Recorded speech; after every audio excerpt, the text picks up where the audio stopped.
सवेर तक रह जाए तो आग में जला देना। और उसके खाने की विधि ये है, कमर बांधे, पांव में जूती पहने और हाथ में लाठी लिए हुए फुर्ती से खाना।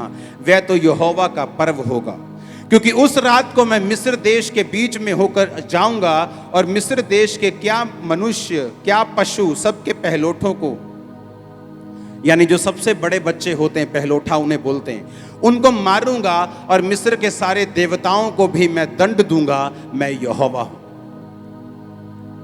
उसने कहा जब मेमने को खाना तो कैसे खाना? फुर्ती से। कैसे खाना? बाइबल कहती प्रभु यीशु मसीह जब एक नदी के किनारे जा रहे थे तो परमेश्वर ने यूहन्ना को देखा और उसके भाई को देखा और परमेश्वर ने कहा आओ मेरे पीछे, मैं तुम्हें मनुष्यों का पकड़ने वाला बनाऊंगा। बाइबल कहती है उन्होंने फुर्ती से अपने नावों को अपने पिता के पास छोड़ा और यीशु मसीह के पीछे चले गए। कैसे? फुर्ती से। और बाइबल का वचन कहता है कि जब उन्होंने अपने पिता के साथ नाव को छोड़ा और भी मजदूर उनके साथ काम कर रहे थे। आप कब रखते हो दुकान पे काम करने वाले लोग? जब आप भूखे मर रहे हो कि जब काम ज्यादा हो? जब आपका काम बढ़ जाता है, आप एक और दुकान, एक और दुकान, एक और दुकान, आपको स्टाफ की जरूरत पड़ती। हाँ, इस मिनिस्ट्री में 400 लोगों का स्टाफ है जो 24 घंटे काम करता है। क्यों? लोग ज्यादा हैं, काम ज्यादा है, सिस्टम बड़ा है। तो बाइबल कहती है उनके पास बहुत सारे मजदूर थे और जब इतने मजदूर थे तो उन्होंने ये नहीं कहा कि परमेश्वर आउने असी आउने माड़ा हिसाब दे डैडी नू ये कोई इन्नी मच्छियां दे पैसे ले लियो। हाँ, माड़े मम्मी नू बाय बाय कर रही है, माड़ा असी अपने दोस्तां नू बाय बाय। कुछ नहीं, यीशु मसीह ने कहा आ जाओ, छोड़ा उधर और परमेश्वर के पीछे चले। नए नियम में अगर मैं आपको फुर्ती वर्ड पढ़ाऊं आप हैरान हो जाओगे। जहां जहां यीशु मसीह का जिक्र किया गया वहां कहीं ना कहीं फुर्ती का जिक्र किया गया। जल्दी कर, जल्दी कर, जल्दी कर, जल्दी कर। देखा, यीशु मसीह ने बुलाया और लिखा वो झट से अपने पिता को अपने नाव मजदूरों के साथ छोड़कर यीशु मसीह के पीछे हो गए।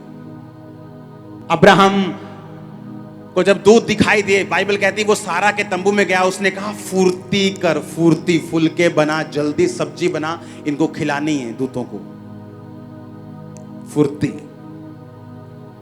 एक नॉनसेंस व्यक्ति जिसको कोई सेंस नहीं, वो हमेशा ढीली बातें करेगा। उसका काम भी ढीला, उसकी बातें भी ढीली, स्पिरिचुअल लाइफ भी ढीली, सब कुछ ढीला, खत्म, फिनिश। जो आत्मिक व्यक्ति होगा उसे मालूम होगा कि इस काम में थोड़ा खींचना है, ये टाइम रोजे रखने का है, ये टाइम जरा स्ट्रॉन्ग प्रेयर करने का, खींच के थोड़ा ऑफरिंग बोने का, ये टाइम थोड़ा फुर्ती। कहता फुर्ती से जब तुम मेमने को खाना, आलस मत बरतना,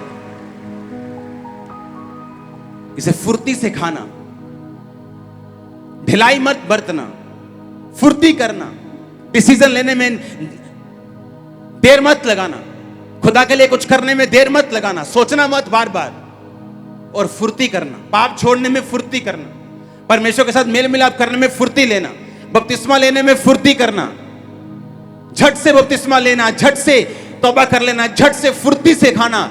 तुम मेमने को अगर ढीले ढाले खाओगे तो तुम्हारा छुटकारा देरी से होगा। मिस कर दोगे तुम छुटकारे को, और अगर तुम मिस कर दोगे तो परमेश्वर को कोई दुख नहीं है, क्योंकि 380 390 करोड़ उस छुटकारे का आज आनंद ले रहे हैं। अगर एक उसमें कम हो जाएगा तो उसी एक का नुकसान है, परमेश्वर का कोई नुकसान नहीं। जब तुम मेमने को खाना तो उसने क्या कहा? खाने की विधि है कमर बांधे हुए खाना। मसीह में हमारी कमर कौन सी है? अपनी अपनी कहता बुद्धि की क्या कस लो, कमर कस लो।